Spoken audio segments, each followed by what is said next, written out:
ఉంది. So banana తింటే జలుబు, దగ్గు, నంజు అంటే కోల్డ్ కఫ్ వస్తుంది అనే ఒపీనియన్, మిస్కన్సెప్షన్ చాలా మందికి ఉంటుంది. సో అది ఇవాళ మీకు క్లారిఫై చేస్తాను.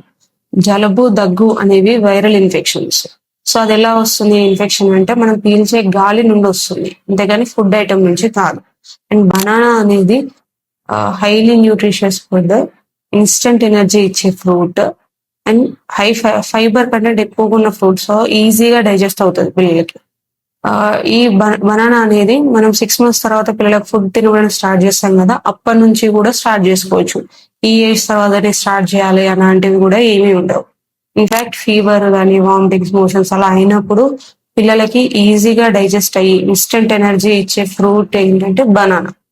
అండ్ సపోజ్ మీ పిల్లలకు కోల్డ్ కఫ్ అయింది, బనానా తినబడితే స్వీట్ ఉంటుంది కదా, ఎక్కువ అవుతుంది అని మీకు డౌట్ ఉంటే ఎక్కువగా పండిన బనానా అంటే బాగా రైప్ ఉన్న బనానా కాకుండా నార్మల్ బనానా తినబెట్టండి.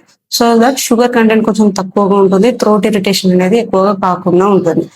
అన్లెస్ మీ పిల్లలకి సివియర్ బనానా ఎలర్జీ ఉంది అంటే బనానా తింటే ర్యాషెస్, స్వెల్లింగ్ అట్లా వస్తుంది అంటే తప్ప బనానా అవాయిడ్ చేసుకోవాల్సిన అవసరం లేదు. Thank you.